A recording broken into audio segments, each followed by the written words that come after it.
Hello, everybody, and welcome to this afternoon's webinar. Thanks for coming. I'm Sophie, and I'm the PD Manager at English Australia.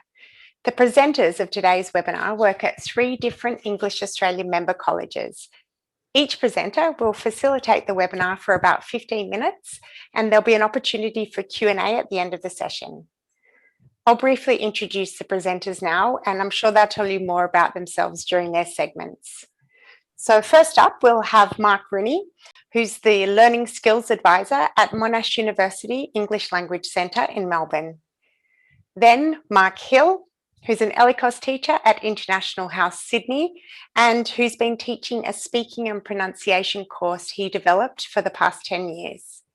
And then finally, we'll have Daniela Multari-Cugola, who is the Senior CELTA and Delta Trainer at Phoenix Academy in Perth. So it's really great to have a bit of a national panel here presenting this afternoon's webinar. Thanks to all our presenters. And now, Mark Rooney, I'll hand over to you. Okay, Sophie, thanks very much. Hello, everyone. Yes, I'm Mark. I'm in Melbourne, at Monash in Melbourne. I'm actually in my hybrid classroom as we speak. I'm going to share my screen and get on with my presentation. So what I'm going to do in my 15 minutes is just give you a brief context of what the hybrid classroom is like here at Monash College. I'll briefly explain what my setup is in my room and what technologies I use. And then I want to introduce you to the concept of hybrid zones, which is something I use in my classes to make them a little bit more dynamic. I'll come to that in time. Okay, so the context is, at the moment, I am teaching university bridging classes. They're about 20 weeks long, 4 hours a day, and students, China, Saudi Arabia, India, Thailand, sort of the usual Monash cohort. I think it's important to mention in the context is, like many of you, 2020 saw us transition from live classrooms, face-to-face classrooms, into what Monash calls virtual classrooms. And I think it's worth saying that it was quite successful. I think we did it quite well. The feedback was good. And that actually has made hybrid all the more sort of tricky, because I think students were reasonably happy with the product we managed to create with the virtual classroom. So this year, especially, we really started to try introducing the hybrid classroom. It turns out we had a lot more students onshore than we knew. So slowly, they've been coming back. Now, the vast majority of our students are offshore. So in a class of 19 students, 15, 16, 14 are usually offshore. In my classes, I've had a range of 2 to 6 students who are onshore and who come to the class every day. The moment I've got a class and 2 students come every day into the class. I think it's also worth mentioning that enthusiasm for hybrid from students has been mixed. In the beginning, it was hard to get them to come in. One, I think because they actually quite enjoyed being at home learning, but 2, people need to grow confidence to go back out into the world and come back into campuses. But it is worth mentioning that it wasn't an easy, or it still isn't an easy transition to hybrid. So my setup when I teach hybrid, basically for all the students who are offshore, it's just like the virtual classroom. I use Zoom, Monash uses Moodle as a platform, and I rely heavily on the Google Suite. And for the offshore students, the hybrid experience isn't much different than the virtual experience. The way I have handled the onshore students is they're in the room, they still use Zoom, but with the audio and microphones turned off to avoid the feedback issue, which some of you might already be aware of. It's one of the major issues with hybrid classes is stopping feedback. Also, I use the audio from the room to project into this room, so when people speak online, they can hear it through my computer. You can probably see in the photograph I've got there, I project the gallery onto the wall. I call it a face wall. The idea here is that I want to bring them into the room somehow, get them off that screen and put them on another screen, I know, but give them more, the offshore students, more of a presence in the room. The way I use breakout rooms is if you're in the room, that's a breakout room. And then the offshore students, I still have different combinations of breakout rooms as I did in the virtual classroom. That does bring up problems because sometimes the people in the room actually need to be in a room with someone who is offshore. I send them to different corners of the room, headphones are on and microphones go down. But it is an issue. It is an issue that when I want two people to speak in a breakout room, one offshore, one onshore, it's not always easy to fix that problem. And the zones comes into this a little bit. Okay, I try and use an adjustable table so I can sit up and I can stand up and sit down. I try to avoid sitting down when I'm doing hybrid. I never sat down in a face-to-face class. I didn't think it was right, and I don't think it's fair for the people in the room here that I sit down and look at the screen while they're sitting over there. So as much as possible, I try to stand up as I'm doing now. Also, so Monash gave every teacher one of these cameras. It's a Logitech camera. Every teacher got one. I've somehow managed to get free by hook or by crook. And I'm also able to shift cameras. So I don't know if you know this, if you have multiple cameras in on Zoom, if you press Alt-N, you can shift views on those cameras.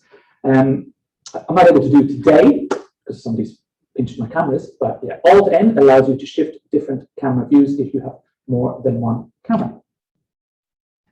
Okay, so that's my setup. Let me tell you about my zones. So the idea behind zones was I wanted to open the room up for the offshore students. The online class, it can often be quite a claustrophobic, cramped, boxed-in experience. So I wanted to do something that gave students more of a sense of being in a three-dimensional space. I also think zones were able to introduce different modalities in the class. That different things happened in different places, so students could shift their focus. The zones also helped me solve some problems with the feedback issue, especially the conversation zone and the presentation zone. You'll see in a second, but what happens is all the students in the room end up on one microphone, my microphone ostensibly, and that means they could interact with the students who are online, and we avoided the feedback issue. Okay, there's 4 zones, but instead of me explaining them now in laborious detail, I've got a video of me explaining them in laborious detail. So let's have a look at that video. I'll make sure I'm sharing my sound. I am. Okay, there's a little 4-minute video. When it comes back, I'll summarize my zones.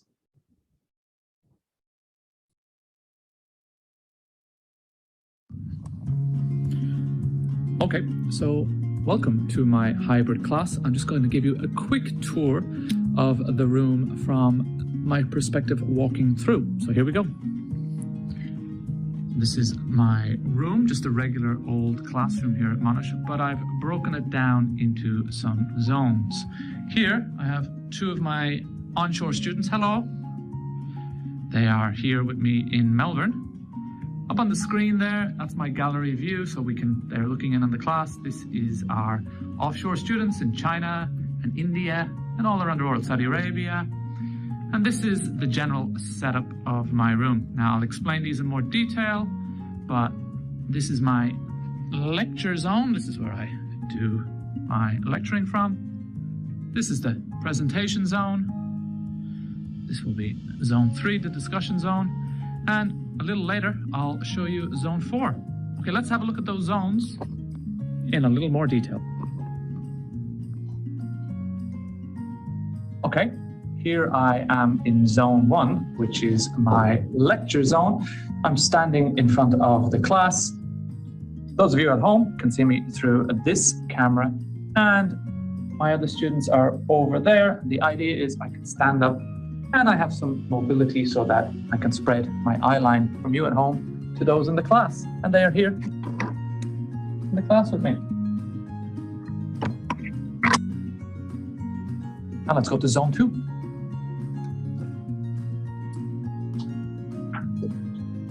Okay, so I've changed position to zone 2, which is the presentation zone. It's in a different part of the room. It allows me, if I want to, use the whiteboard and elicit information from students.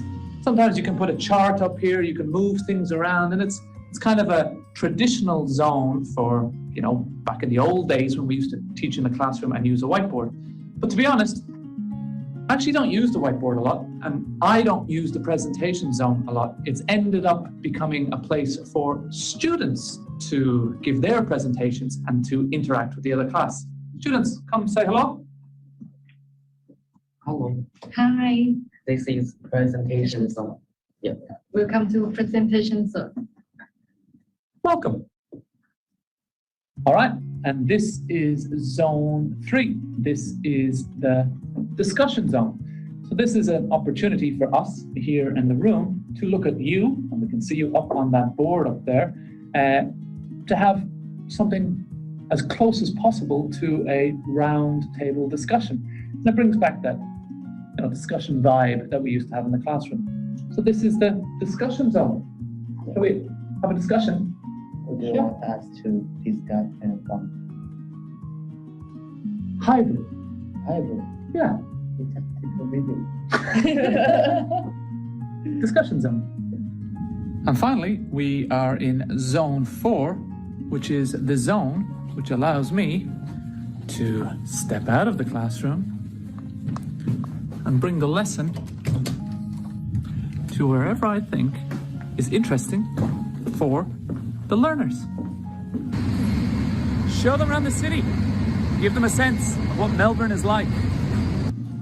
Give them a taste of the academic life. The Out Zone also allows you to take informal field trips, where students can observe some of the concepts they are learning about in a natural environment. Sometimes the teacher or other onshore students can act as avatars that allow the overseas students to interact with objects in Melbourne.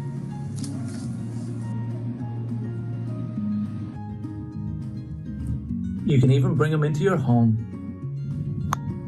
But you can't do hybrid at home. Hybrid happens here, in the classroom, with the zones. I'm going back to my workshop now. See you later. Zones.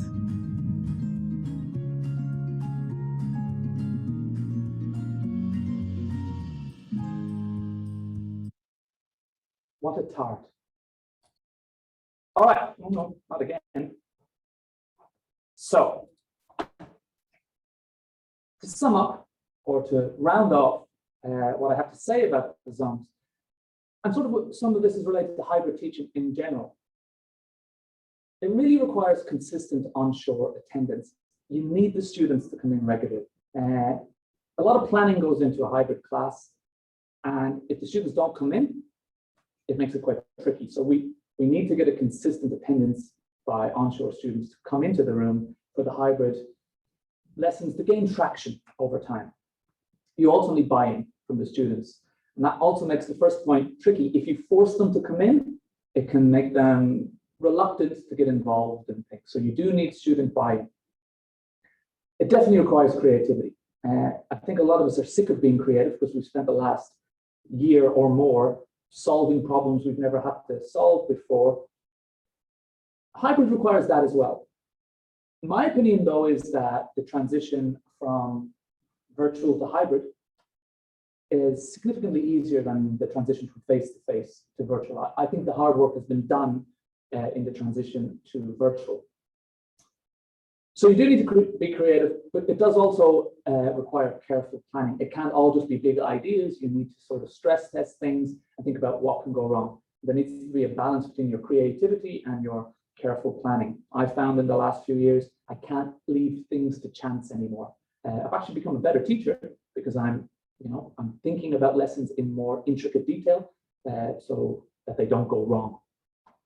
And then my last piece of advice is, if you're going to do hybrid, try not to overcomplicate it.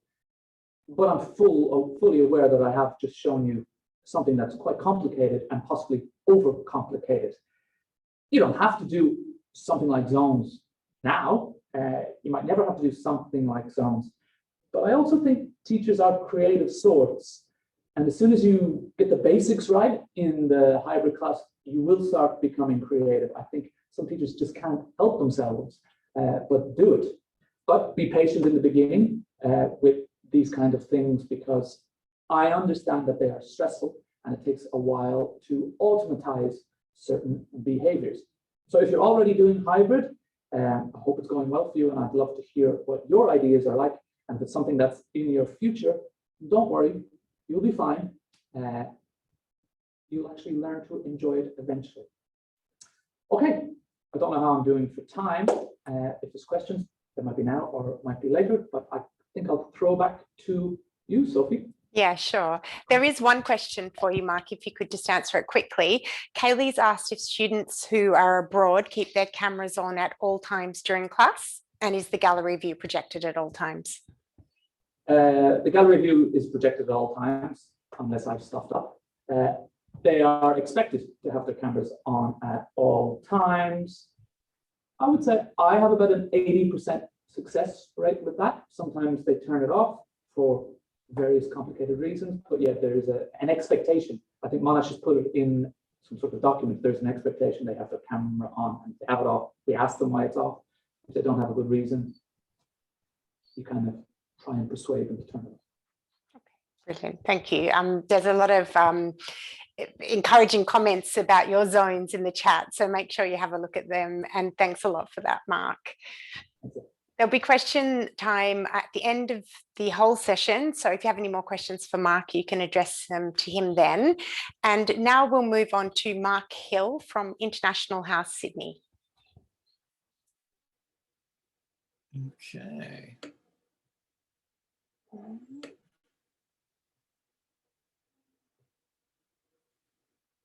All right, good afternoon, everybody. Let's just move this down. Okay, essentially what I want to talk about today is virtual mobility. Essentially it's two tools. One is an actual object and the other one is more of a mental idea.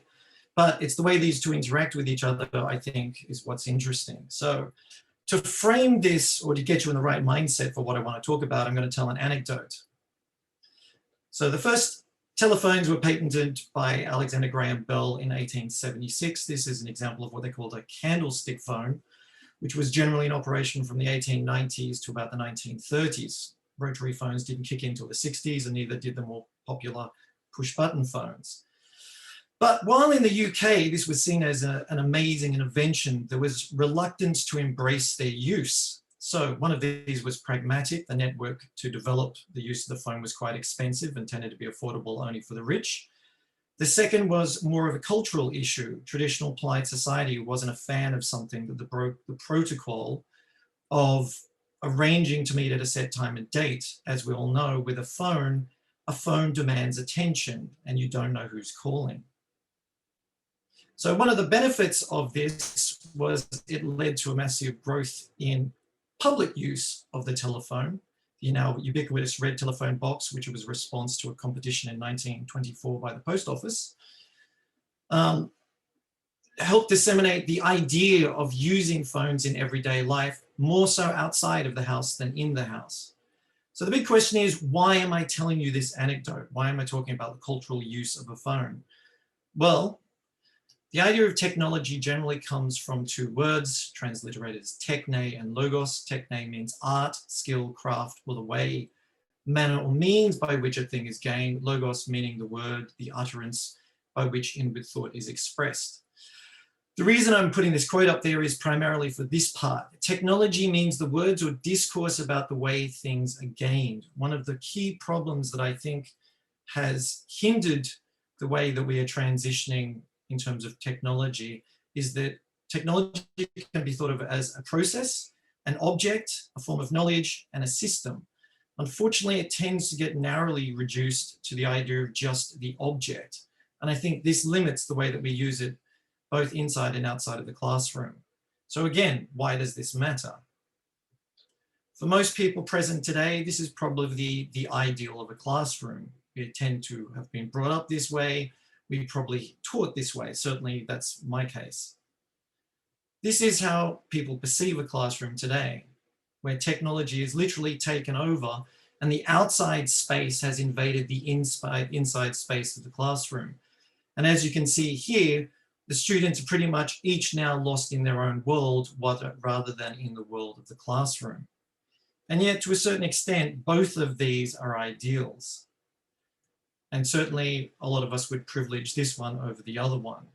I'm certainly not against that. This was the world that I was living in until pretty much about a year ago. The reason I'm bringing this up is you should note that basically I taught this way for about 10 years. I prefer a U-shaped room. Generally, there's very little technology in the room. Mobile phones are hardly a presence. And even though there's a digital projector here, that's generally where I sat as part of a circle. And I liked a very face-to-face, upfront, very dynamic, energetic classroom. But for most of us, this is probably how we spent the second half of last year. And for most people, probably like this. And this, of course, has biased the way that we tend to view virtual teaching environments versus face-to-face environments, and obviously with a good reason. Naturally, like many of you, I still long for my traditional workplace. But since about August last year, this is the way I've been teaching. So now while this resembles the sort of Simpsons view of a whole bunch of students lost in their mobile phones, the thing we need to ask is are mobile phones or our computer technology really the force of chaos that we tend to associate with them? Is the solution to literally banish the technology from the room, to lock the phones up? One of the reasons for this is society outside the classroom has trained students to basically live on their mobile phones from morning till night. It's a habit that I don't think we can break, and I don't think we should be trying to. What you'll notice is the difference between this and the Simpsons picture is these students are all united by the same task. Rather than the mobile phone distracting them, I've put the mobile phone at the center of my teaching. And that way the students no longer see it as a distraction because they're using it all the time to work within the classroom. So how does all this relate to virtual spaces and my title, Virtual Mobility? Well, the thing is, as you can see here, I've got a number of students who are online and a number of students who are face-to-face.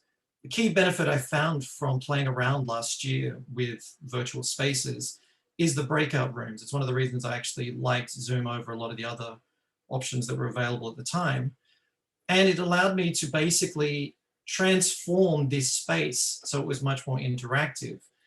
So one of the key problems I think we have is we see the mobile phone as a mobile phone. We see the computer and the offline students as trapped within the computer and trapped within the online environment. By using breakout rooms, you can essentially break this division. And what happens is you can use a breakout room, and as long as you have someone in your classroom connect through to the breakout room, you can take the people from the breakout room and literally break them out of the environment of the computer and bring them virtually into the room. So what you have here is one of my students, Hiroki. He was generally dealing with one or two people off of his laptop. The advantage of this was it meant that I moved away from basically being the center of the room as well. So what you'll find is a lot of the activity that is actually going on is being done by the students digitally. By them connecting to a Zoom on their phone and then putting someone in a breakout room, that person becomes a person in the room for me, not a person sitting on a PC. And by having people who have laptops or tablets, I allow them to therefore become the people who start transcribing and putting things up on the board. So the board, which was just a traditional whiteboard with a digital projector, once you've got Zoom and a PC, it becomes a digital whiteboard. So I don't write on the board anymore. I basically digitally write on the board, or my students write on the board. The answers are then shared within breakout rooms, within WhatsApp groups. And if there's any problem as well with any of the connections online, that goes straight into the WhatsApp group as well. So if I happen to get distracted by being involved with a bunch of students, another student can grab my attention and say, hey, there's a problem, someone's dropped out in one of the breakout rooms.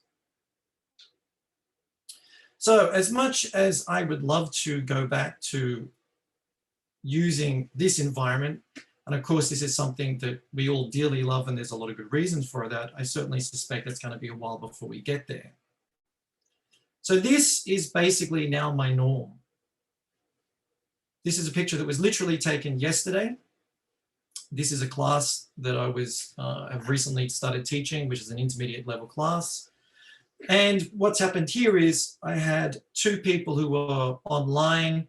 Everyone else was face to face. So what I did is I made a breakout room, got one of my students to join the breakout room from the classroom, and shifted those 2 students off of my PC into the room. So the advantage of this is the student no longer feels like they're in a separate space. A lot of students are used to carrying around mobile phones. They're used to filming with them. They're used to interacting, talking with them, showing people what's going on in the world around them. So as soon as you do this in a classroom, the students will do the same thing. So for me, I treat my virtual students the same way as if there was a physical student. I will call out to them to answer questions that are on the board. They can have a wide view because the person can move the mobile phone around. And if you have 3 people who are basically online and you have 3 people in a classroom, you can shift those people into the room, and then it's just like having 2 people sitting at a table. So a good example is yesterday, I had a student who was late from the day before. This week is test week, so I ended up moving my online students into a breakout room and giving them to a student who was present in the classroom. I had my late student using my PC to do a listening test to catch up. And then I worked with the rest of the class doing a speaking activity. So essentially was juggling 3 different things at the same time. And a year ago, this would have been something that would have horrified me. But the truth is, I've completely adapted to this, and so too have my students. And in the 10 months that I've been playing around with this, I've generally found no pushback from any of the students. For most of the students, this is probably more natural than it is for us as teachers. So the only key problem that I basically had, and it's something that's been mentioned before, is feedback. And you get around that by the person who's present in the room switches off their sound before they join the Zoom. Once they've joined the Zoom, you can put them into a breakout room and transfer that breakout room basically to their phone. You can switch the sound back on. This avoids feedback issues because each breakout room is essentially tied to only one phone in the room. So if you have 3 different breakout rooms to 3 different phones, that's 3 separate microphones. So you don't get a feedback problem the way that you do when everyone's going through the Zoom together. So essentially my attitude, or the reason for why I'm actually presenting all this today, is I think it's really important that we stop thinking of technology as an object. We think of it as a process, a form of knowledge, a system that basically it's a sort of ecology in the classroom. And if we start thinking differently about the PC, start thinking differently about the mobile phone, start thinking differently about the internet, and how these 3 can flow between each other, you can actually move back to a pretty traditional classroom, even with virtual students. It certainly hasn't disrupted any of the ways that I've been teaching traditionally. So thank you very much for your time. If there's any questions, I've tried to keep that to about 10 minutes. There's a question from Lindsay in the chat for you, Mark. Yeah, I certainly, so one of the things was before, I was originally just working off of having people online, putting people in breakout rooms only online. And I can't remember how fortuitously I came across putting someone in the classroom and getting them to join in, but it changed everything for me. So every time I have a class and I have online students, as soon as I want to do an activity where I want to get individual with students, I create a breakout room and move them to a mobile phone. Obviously, if someone has a laptop, that's great. If someone has an iPad, that's even better. But I started doing this because all my students who had laptops and iPads disappeared, and I only had mobile phones left. And I found it generally makes no difference. The only problem is students can't write on my digital board when they're actually going through the Zoom on a mobile phone. But it's much more effective for treating the person as a virtual person in the classroom. Okay, great. And Claire's also asked about the number of face-to-face students in the breakout room, and she's asked if it could also be 2 face-to-face students on one phone, for example. Yeah, that's exactly what you've got here. So there's 2 people who are online with 1 person who's face-to-face. So there's 3 in that room. Okay, yeah, interesting. All right, there are a few other questions for you, Mark, but maybe we'll save them up until the Q&A time at the end, because it is time to move on to Daniela now. But thank you, Mark. That was a really informative and fascinating presentation. I love seeing the photographs of the classroom and how it's changed. Thanks. Okay, and now moving on to Daniela. Okay, good afternoon from WA, and thank you for inviting me to present today. First, in my presentation, I'd like to share with you a little bit about Phoenix Academy's journey to developing the hybrid classroom you can see around me, and then we'll look at what is needed for successful hybrid interaction. And I'll show you a few demo videos so you can see our students in action. Okay, so I'll just share my screen with you so you can see my slides and my sound. Okay, so a little bit about Phoenix Academy. So we've been providing English language programs, pre-university pathway programs, teacher training and corporate training for over 30 years. Phoenix is also a registered training organisation, an RTO, and we offer qualifications such as the certificate for in training and assessment, the certificate for in business and the diploma of business. So we've been working for, as I said, 30 years with clients from over 50 countries around the world, and we have a long history of both onshore and offshore programs. So I guess really my session today is about interaction. And I think a lot of you will agree that for us as language teachers, communication is not only the goal, but the method of teaching. So if we're taking a communicative approach to teaching and learning, then interaction is essential. Okay, interaction between the learners is really, if you can have a look at some of these little interaction patterns over here. We think about pair work, group work, students at the middle, and teacher is often the guide or the facilitator rather than a lecture style. Activities are often involve pair work or group work, and the students are learning through their interactions with other students. Tasks should resemble real life and be as authentic as they can be. So that is a little bit about probably what a lot of us are used to and doing as English language teachers. So if we look at the hybrid classroom as it is, we need to consider both interaction and e-learning and how we can bring these two together for successful interactions between our online and face-to-face students. So going back to the past, you can see in the first picture, this was a language lab that we had at Phoenix Academy, or a computer lab. You may have had something similar. Ours was started, we had the first one in 2002 and then upgraded 2012. And the teacher would perhaps book a session in the lab and take their students, and I think we had 18 computers, and the students would do interactive activities using the computers. So either using we have a learning management system called MyPhoenix Online, which we've been using since 2013. But in any case, all the students were in the same room doing research or giving a group presentation. In the second picture, this is pretty much the standard classroom at Phoenix Academy pre-March 2020. So here you can see the teacher has all the students in the classroom, and over here, behind the teacher, you can see an electronic e-board. So I'm just going to zoom over and show you what that looks like. We've got one still in the class now in our hybrid classroom. So we were lucky enough, we have had those for many years.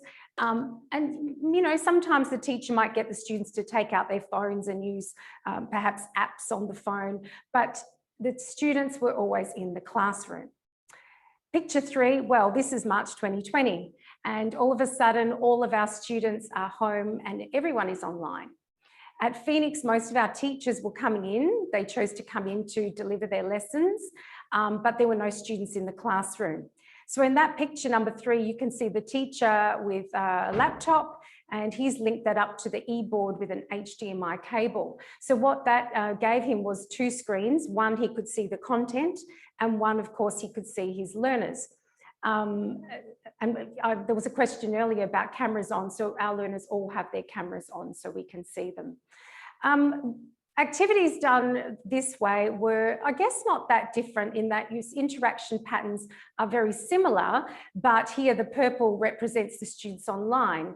So we were doing pair work and group work through the breakout rooms, but you know, there were some issues with that too. Students sometimes struggled in the breakout rooms. They didn't really like it. Teachers felt that they were becoming more teacher-centered, and so there was a real process of learning how to adapt the materials to the online classroom. Picture number 4, and this is what we are at now, our hybrid classroom.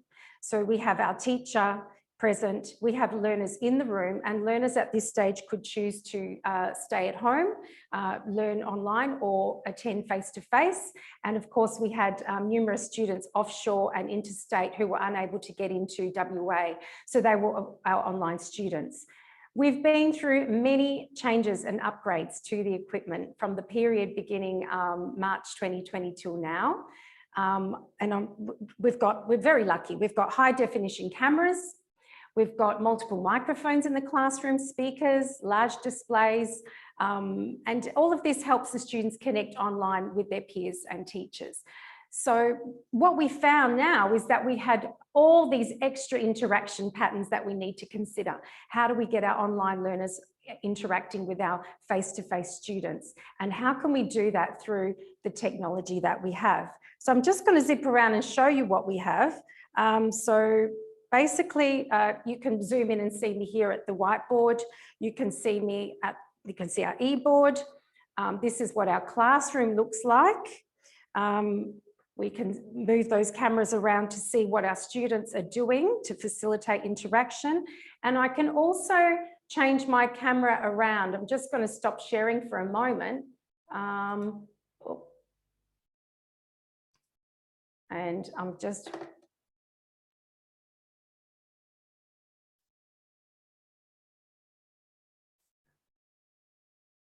Okay, so now I have a different angle over here, and you can see what the students are doing. And what this does is really enables our online students to zoom in and see what students in the classroom are doing. Okay, so that's a bit about our cameras. I'm just going to share with you again. We also then have our microphones, and we also have our speakers. So lots of input and output going on in the classroom. And it is, I won't lie, it is a lot to manage, but that's where the training comes in for our teachers. So moving on, I guess the question that we all ask is, okay, we've got all this amazing technology in our classrooms. So how do we pull it all together? How do we facilitate and achieve successful hybrid interaction? And what factors do we need to consider? So if we look at this diagram, and I'll thank my colleague Conrad Tepper, who helps us visualize all the elements that are involved in successful hybrid interaction. So of course we have the teacher and the learner at each end, and in between them we have our technology. So there, between that, then we have a platform to connect the technology. So here at Phoenix, the LMS My Phoenix Online, and we also have Zoom video conferencing. Then we have resources from which we can access through the technology, and these can be shared to and from the platform by the teacher and the students. So teachers need to know what they have, and they need to know what the learners have, and then how to use them all. So if you have communication, we do that through speaking, of course, and we do that through our body and our faces, which is why videos and cameras we think are very important. So we need to know what our learners are using. Do they use a telephone? Do they use a laptop? Do they have headphones? So we find it useful to send around a survey when a learner begins at Phoenix, so we know what they can use and how that's going to inform the way we deliver and the way we involve them in the lesson. Okay, again, we have our platform, the MyPhoenix Online, the LMS. And of course, in the early days, back in 2013, it was used mostly for assignment submission, discussion forums, a repository for resources. And we've delivered many offshore courses through the platform. But now, of course, since March 2020, we embedded Zoom into our LMS. So teachers and students could all come to the one place to find the resources, have the platform, and be able to participate.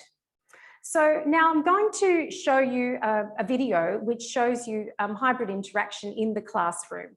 While you're watching, keep in mind, what are the learners doing? What is the activity? And how does the teacher facilitate the interaction? Which of these patterns are being used, or is it something else? So let's go.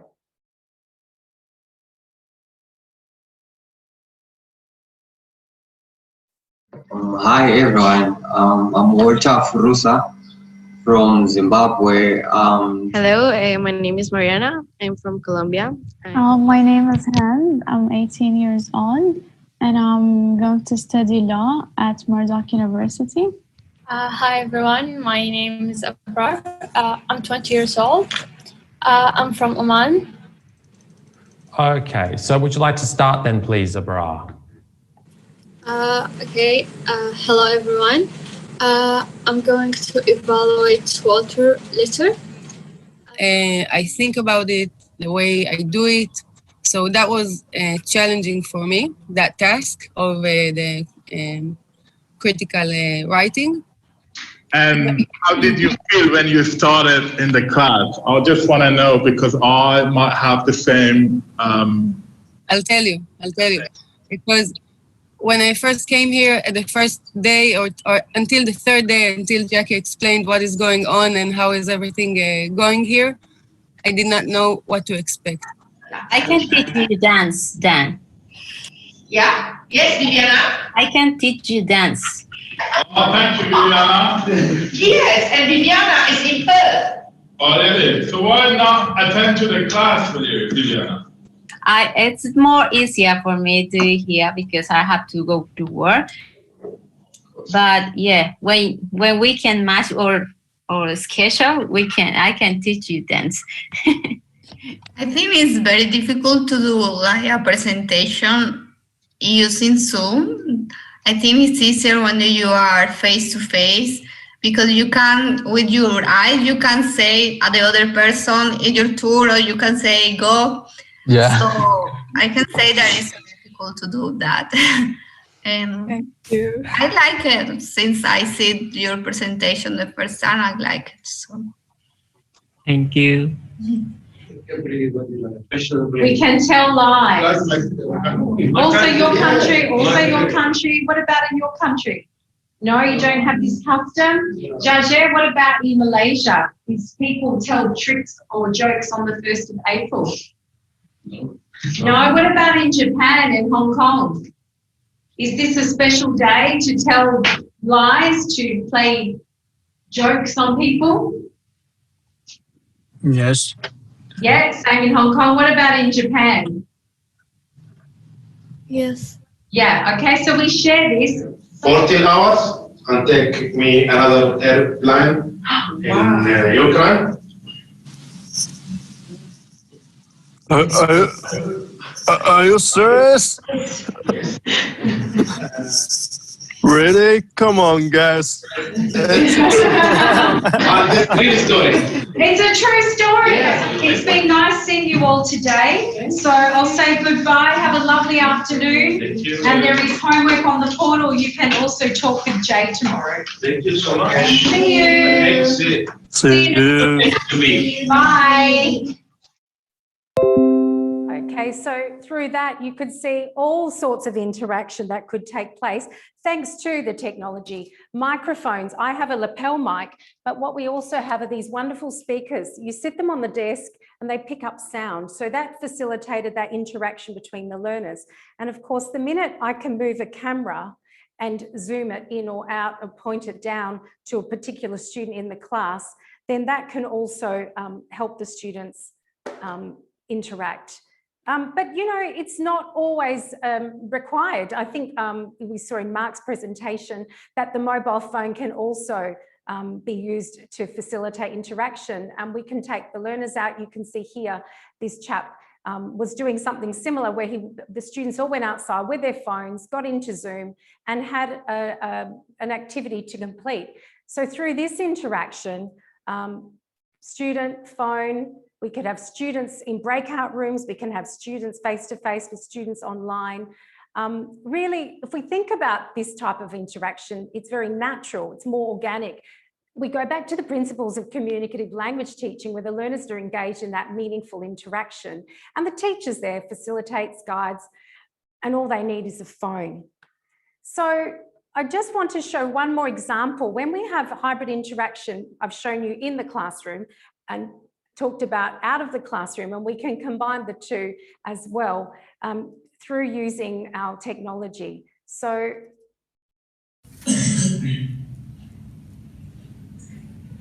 Number 4, maybe a tent. A tent? Yes. The all last, at last.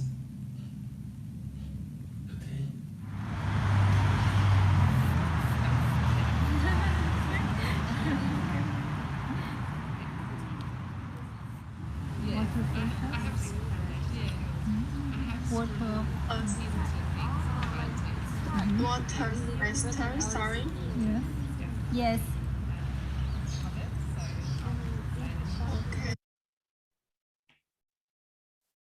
Okay, so that was the last example, and really what you could see in there was one of those typical communicative tasks. You're on a deserted island, you need to get off the island, you have to choose 4 items and convince your partner what to take. And you know, this one, I've actually put the students into, well, you saw 3 groups.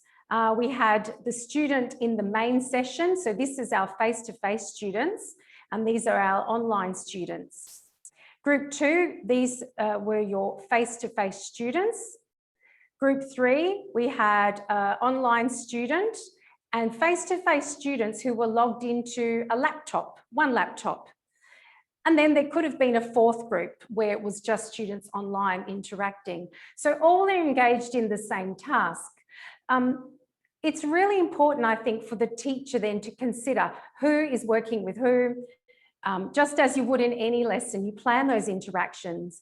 I kept my students who needed more support in the main session and then let the more independent learners to go outside and work face-to-face or online. So last thing, I guess, and I have gone a little over time, but you know, we're all been through this journey, and we all, I remember my first online lesson, purely online, and thinking after 21 years, I knew nothing. And to go from there, which was, you know, just over a year ago, and seeing how our teachers have developed is quite amazing. Trial and error, you just try things out. Some go well, some don't. I think keeping always in mind, what do you have available? What is the technology you have? What is the platform you're using? What are the resources you have? And then knowing what your learners can and can't use.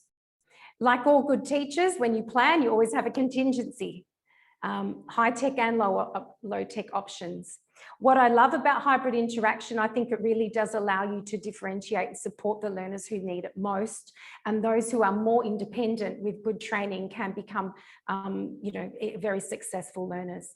And my final bit of advice is, I think, you know, upskilling it's the right time now. There are lots of courses available that we can do. Here at Phoenix, we offer the Certificate in Training and Assessment, and there's an e-learning skill set that goes with that on delivering and designing and developing e-learning activities. So, you know, we're all a part of this together. Thank you. Thanks so much for that, Daniela. Yeah, there's a lot of people in the chat commenting on how amazing the technology is at Phoenix. And I think quite a few people who are jealous about it as well, they've said. Yeah, look, it is quite amazing, and it involves a lot of training. So that's with my colleague Conrad Tepper, we have a whole training program, and with other colleagues here at Phoenix, we've developed. So we're quite proud of that. Yeah, great, because that was one of the questions from Lindsay. He wanted to know how long it takes teachers to train teachers to teach hybrid at your college. Yeah, shall I? Yeah, I'll answer this one. So we basically, when we have new teachers, and a new teacher can be new to teaching or a new teacher to hybrid. Yeah, so we have very experienced teachers coming in, and we need to train them. So we basically come up with some competencies. And at the very beginning, it's really, can you turn on the equipment, and can you, share a screen, stop sharing a screen, and that's about it. And then as a teacher becomes more confident, we put them through a training program. So by the end of it, they're doing all sorts of amazing things that I'm still working towards as well.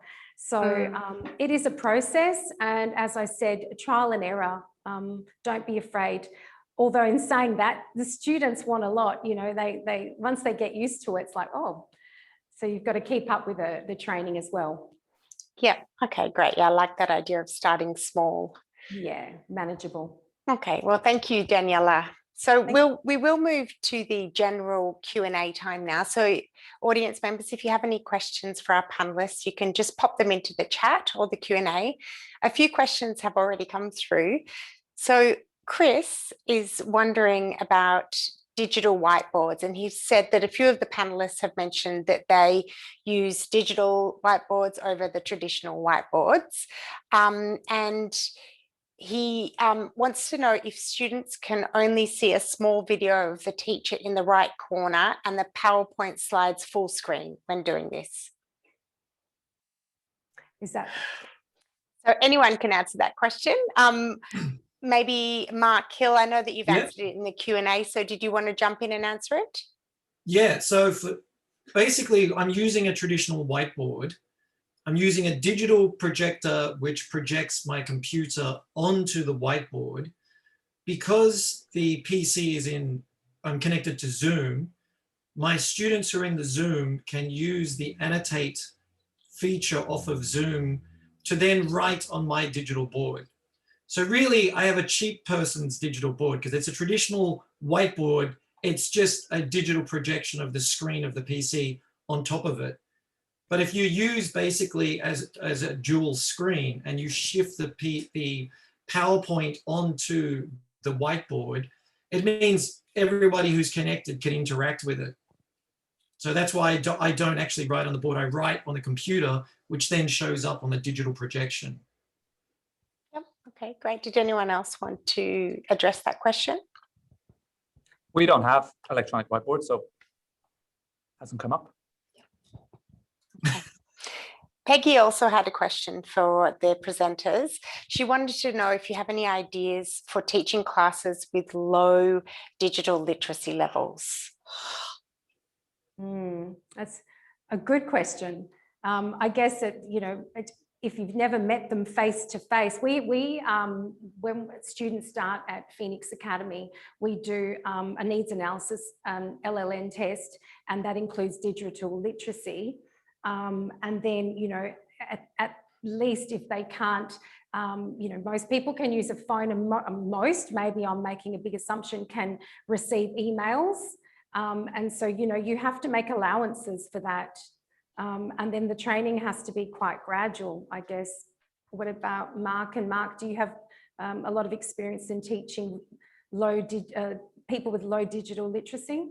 Yeah, unfortunately, all my experience has been like when I was teaching speaking and pronunciation, it was a mixed level classroom, but it ranged from a minimum of intermediate up to IELTS level. But I haven't taught anyone that was under intermediate level using the techniques that I've shown today. Okay.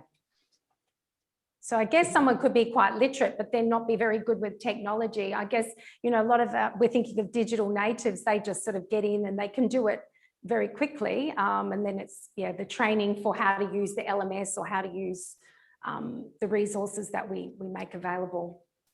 Yeah, I mean, it depends on how low this digital literacy is. Yeah. If they've managed to apply online for a course, it doesn't get much more complicated than that. We teach them in the first few days how to use Google Docs, and they get it within a week. Yeah, okay. There's someone commenting in the chat that they had to teach a student how to send an email the other week. Yeah, So that's it. You can't assume. I guess there's all different levels. Yeah, of course. All right, Paula has a good question. She wants to know if using hybrid has changed the way you monitor student activities and learning, and if so, how? Rooney, did you want to jump in there? Yes, it has.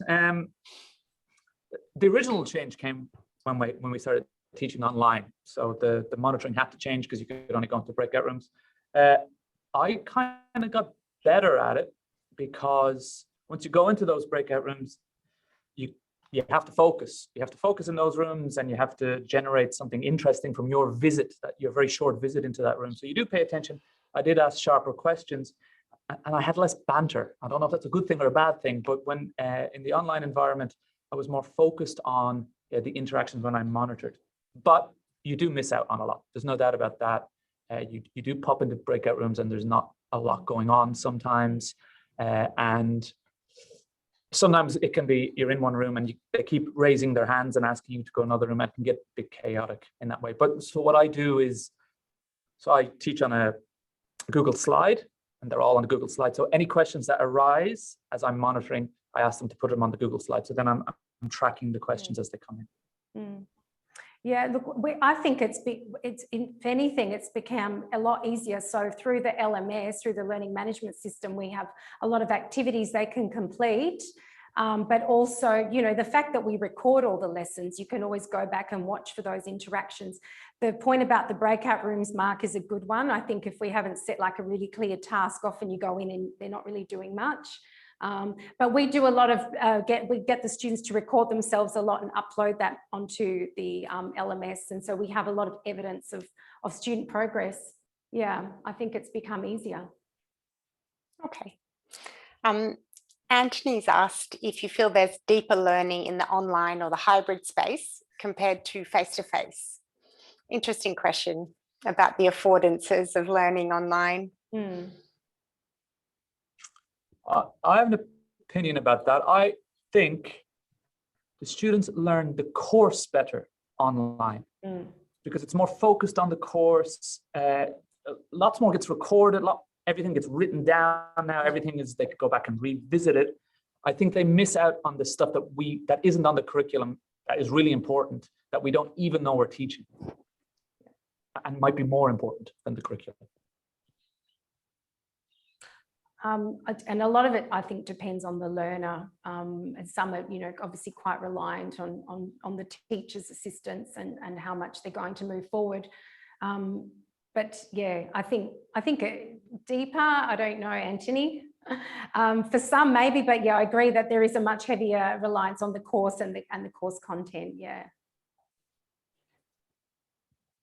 Yeah, one of the things that I would say is that I think that when students were only online on the PC, there is a much greater temptation to drop out, switch off the cameras, disappear into breakout rooms. And I found that when I moved that whole situation off of my PC and distributed it into 2 or 3 different phones around the room, to me, it was you re-engage the student. So the student, one-line student with 2 people face-to-face, they're in an interaction where they can't drop out.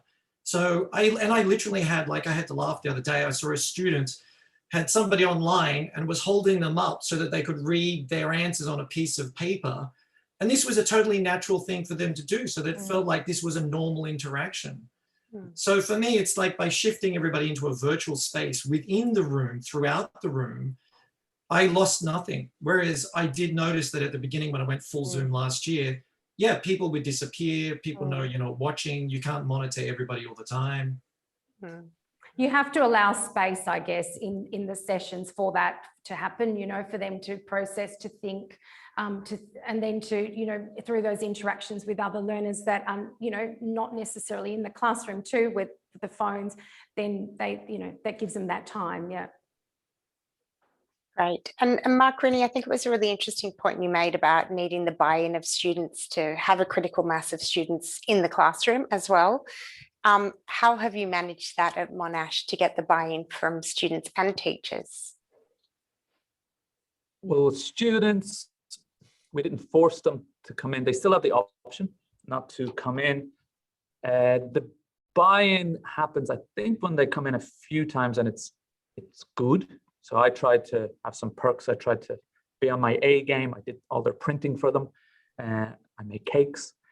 So there's a little bit of coercion, but we haven't been totally successful at all with that. Some students, we just can't get them to come in. They have reasons for it, and some of them are good reasons, but at the moment, it's not easy, because the sell for them to come in to the school is often, it's a cool environment full of other people that you can meet, and it isn't at the moment. There's not enough people here at the moment in Melbourne and at Monash. So it's one of those things, the more people that come, the better it gets, but we need that sort of initial push to get it really motoring. Yeah, sure.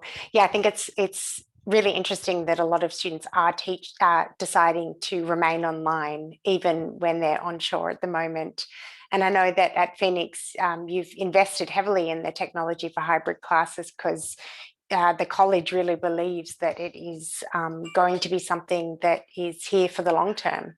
That's right. Yeah, it's not something that will pass. This is it.